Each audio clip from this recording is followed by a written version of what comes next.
recap for our Tango in a Day on Sunday the 2nd of November 2025, and this one's in Swansea.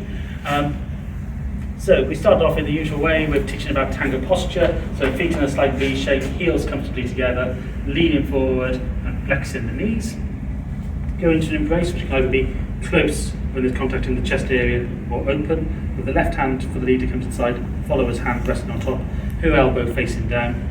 Right hand for the leader coming under the follower's left arm and resting around as far as is comfortable in the embrace, drift more towards the left side. And for the follower's left arm, similar to the leader's right, coming around and resting as far as is comfortable. Leaders were looking over the follower's right shoulder and followers are looking down towards the leader's chest. From balancing, from rocking our weight from side to side, coming to a pause, wherever the chest goes is where the free leg is going to go. So my chest goes forward, the follower's leg goes backwards, giving us space to step into, and we can go for a walk, which we can modify by taking smaller steps or larger steps, slowing things down or speeding things up. We also added in rock steps by transferring the weight forward and backwards, coming to pauses and added in side steps, which can come back the way they came, or come out from either foot, depending if you want to balance sail. At the end of the foot, we also did the outside system of walking, which from a side step to the left, twisting our chest towards the right, so towards each other, and the leader walking outside the follower and allowing to come back in line by either stepping forward on the left foot and across, or side stepping with the right. Then we finish off the workshop with a media luna and a La Montana leg wrap.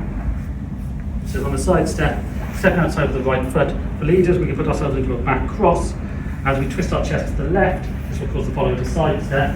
As we continue to turn away, the follower has to try and get back in front, so she's twisting her chest towards the leader, and the front foot is twisting towards the left, which will build up that torsion, allowing her to walk onto it.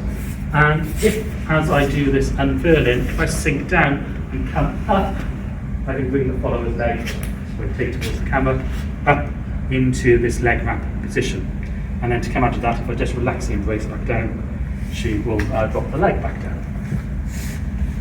In workshop 2, we looked at the forward ocho. So, from our media luna, basically, we did this. So instead of pivoting around the follower straight with us, if I continue my chest going around to the right, I'm inviting my follower to step across me, again twisting the chest and the foot towards the leader to give us this pivoting ability, which we can then add side steps in for the leader to make changes in size. So we can do smaller in one direction, larger in the other, or keep everything the same size. We talked about making the steps go forward slightly, which overturns the follower, or underturn the follower by stepping backwards, and also making these rotate by taking one foot forward and the other foot backwards. We then added in some sacadas with the leader, when the follower is stepping across to the right side, the leader putting their right leg in, twisting it towards the follower, stepping onto it, causing the follower's foot to be displaced, and we get this extra rotation from here. We can do this on either legs, and we can put it in any combination we like. And finally, we finish workshop with a parada, shoe shine, piqué, and step over. So if I got my follower into the forward ocho, when she steps to my right, I can move my right foot next to hers. I could do this with my left foot as well. Blocking her foot, she's going to pivot into this parada where she can get her shoe shines, piqués, noting the position of the knee here. And then if I twist my chest to the left, I invite her to step over in the passada, and we can come back out.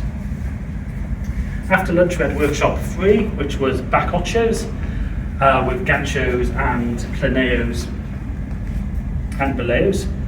So from our forward ochos, if I put my parada in here, I can block my follower, and then I can withdraw my foot and pivot my follower backwards. And then if I take a side step, she will go into a back step, and we've got back ochos. The difference between this and a forward ocho, other than the direction that the follower is travelling, is that I'm helping her with her pivot here, so I'm giving the system to turn.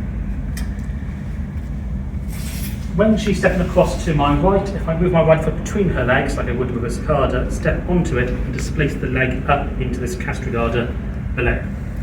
To come back out of this, I can twist my chest to the left, which will come back into a forward Ocho. Or I can straighten my chest up, which will release the leg off me, and straighten the leg. And if I twist my chest around to the right, we can get a Gancho, which means that the leg is moving between mine and staying on the floor, or close to the floor. The foot is staying as close to the floor as possible until it can go no further, and then it hooks on my leg and she's not tensing it. I can then bring her back out here. We also did a version where from the back Ocho, if I step between the legs and I twist my chest straight back to the right here, we can get the Gancho there.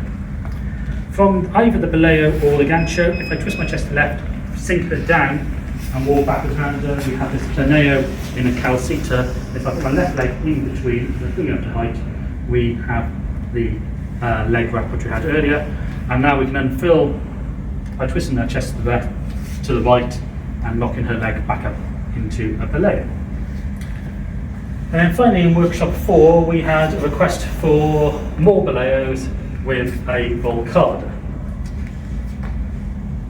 So we start off with a Boleo sequence by stepping to the left, twisting the chest to the left and rebounding it quickly to the right, which will cause the follower's leg to lift off the floor at the last moment like she's striking a match, and we can get this combination of back circular and forward circular Boleos, which I can add in calcitas to, and I can even block her leg and get Ganchos as well. We then took this into a Volcada by closing the distance of the embrace as she goes into the back Boleo. When she's in this position, I'm going to step back on my left leg, straighten my chest up, which causes that leg to sweep past. We're going to end up at this point where we lean on each other, and I can bring my right foot around my follower into almost the outside system of walking, which brings that follower into the cross, and then we can walk out and return to our usual tango posture. So I think that covers everything we've done today.